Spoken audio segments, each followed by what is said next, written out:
Governor general और भारत के viceroy. बहुत महत्वपूर्ण चैप्टर है। यहां से एक क्वेश्चन निश्चित तौर पे आता ही आता है। तो यहां से जो क्वेश्चन आता है उन सभी चीजों को देखेंगे। तो थोड़ा सा लंबा चैप्टर है, टेंशन नहीं लेना है, आराम से पढ़ा करके समझा बुझा करके हम आपको याद करवा देंगे।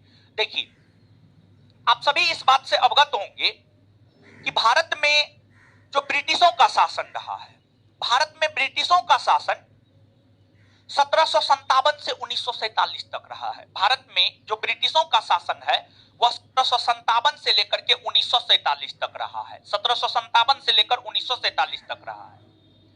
इस अवधि के दौरान लगभग ब्रिटिशों का शासन रहा है और ब्रिटिशों ने इस अवधि के दौरान शासन प्रशासन चलाने हेतु हमेशा और लगातार पदनाम में परिवर्तन करता रहा और साथ ही साथ इस अवधि के दौरान शासन प्रशासन चलाने हेतु समय समय पर कई सारे अधिनियम आए, जैसे कि 1773 का रेगुलेटिंग एक्ट, 1784 का पिट्स इंडिया एक्ट, 1793 का चार्टर एक्ट, फिर 1813 का चार्टर एक्ट, 1833 का चार्टर एक्ट, 1853 का चार्टर एक्ट, 1858 का भारत परिषद अधिनियम, 1861 का भारत परिषद अधिनियम, 1872 का शाही अधिनियम, 1891 का भारत परिषद अधिनियम, 1909 का भारत शासन अधिनियम, फिर 1909 के भारत शासन अधिनियम के बाद 1919, 1935, 1947। ठीक है, अरे अभी ऊपर चढ़ाइएगा। अंग्रेजों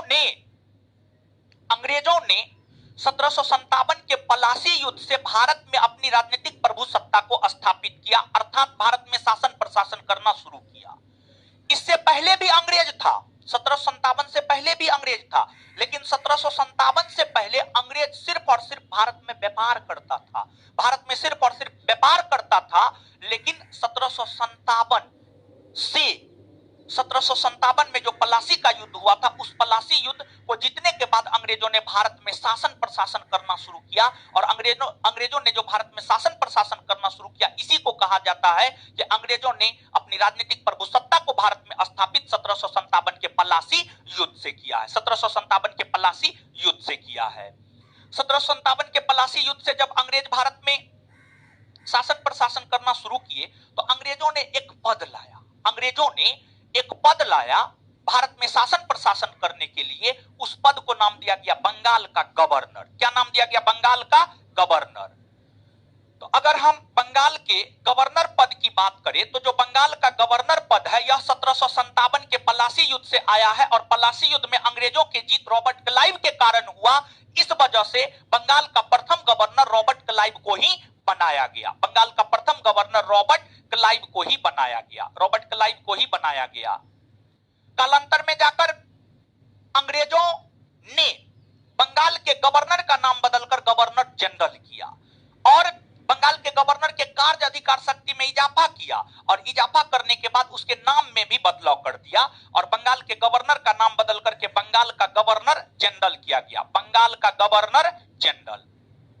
अगर हम देखें तो एक अधिनियम पारित हुआ था 1773 का रेगुलेटिंग एक्ट। 1773 ईस्वी में अंग्रेजों ने एक अधिनियम पारित किया जिसे 1773 का रेगुलेटिंग एक्ट कहा जाता है। 1773 के रेगुलेटिंग एक्ट के तहत 1773 के रेगुलेटिंग एक्ट के तहत जो है बंगाल के गवर्नर का नाम बदलकर बंगाल का गवर्नर जनरल किया गया। और अंग्रेज जैसे